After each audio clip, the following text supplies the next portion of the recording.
comes to the success that RuneScape has had over the years, can you talk a little about fan interaction and how your weekly updates have allowed you to steer this story and this game into a direction that has made them happy?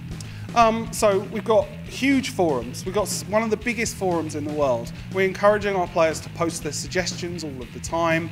We invite our players into the building with us to talk about the kind of rules and the setup of the game. We have huge global events as well called RuneFest, where we meet all of the people that are playing the game. And even at those kind of events, we often pitch our own ideas to the players just to get their kind of reaction to what's going on. Of course, because we've got this weekly release schedule, we can gauge the players' reaction. Sometimes we can come up with a little idea and just put it somewhere in the game world, and they'll just connect to it and they'll suddenly be fascinated by it. I think a really good example of that is a little cat that we've got in the game called Bob the Cat. And we put him in a little garden, and we were playing around with some various different bits of code, and we gave him a wander range, which meant that he could walk anywhere in the game world.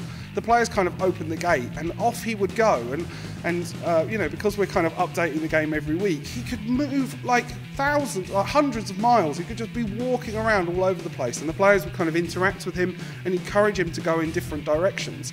It's kind of this emergent gameplay wasn't something that we planned when we first introduced him to the game, but the players really latched onto him. So we decided to write a whole bunch of different content that was all about Bob the Cat. There's various different quests where you can find Bob the Cat a girlfriend or various different things like that. And this is completely different from this kind of traditional medieval fantasy quests.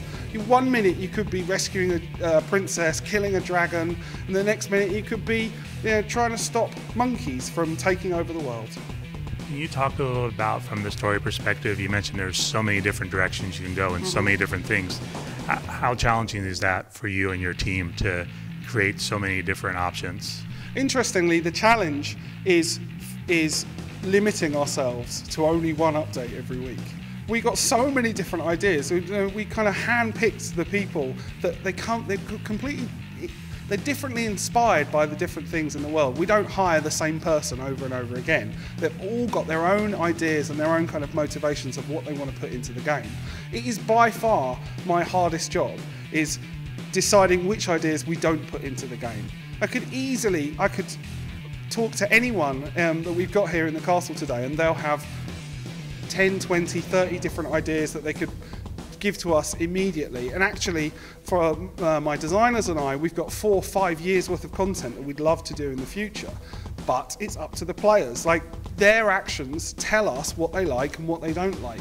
And we can kind of define and come up with the best ideas based on what they're doing in the game. 6th Age and RS3 is the next level up from that, where their actions will dictate the future, not just what they decide they like and they don't like. Can you talk a little about the different ways that people play this game and how that's impacting what you're doing with the 6th Age? Specifically, you said some people like to play socially. Yeah. Some people are more the hardcore gamers. Just give us an idea the different ways that you've seen people play this game. So there's quite a sort of low interaction way of playing RuneScape if you want, because it's a browser game. We know that lots of people have lots of different browsers open at different times, and they're sort of, you know, watching videos or chatting with their friends on different kind of platforms, and RuneScape's just one of the things that they're playing around with. So for that kind of player, it's really important that they kind of have low input style of gaming. So they can do it in quite a passive, quite a casual way. And we've got lots of content that can suit that kind of player. But then we also know that a lot of people are very intense, very hardcore with the way that they look at the game. And for those kind of players, we deliver a completely different experience, which is much more effort, much more engaging experience for those players. And even with the kind of settings that we provide in the game, you can sort of turn all the tech right down and just kind of enjoy the world, but just as a kind of little browser in the side of your screen. Or you can go full screen, full color, you know, full draw distances, everything like that. Turn your audio on and be fully immersed by the game world. So it's not just from a gameplay perspective, but also from a narrative perspective. There are different levels of content that they can get involved with if they want. We don't force the player down a certain path. The kind of freedom and the fact that we don't limit the players by class or anything like that, it allows them to do whatever they want, no matter what mood they're in. I don't like to pigeonhole our players.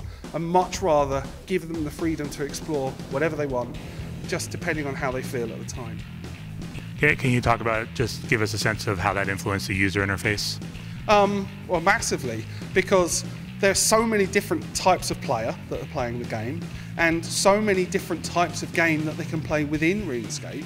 We needed to be able to come up with this kind of flexibility, and we kept thinking about different systems that we could do, but ultimately we needed to have something that the player could build, where the player could build the experience for themselves.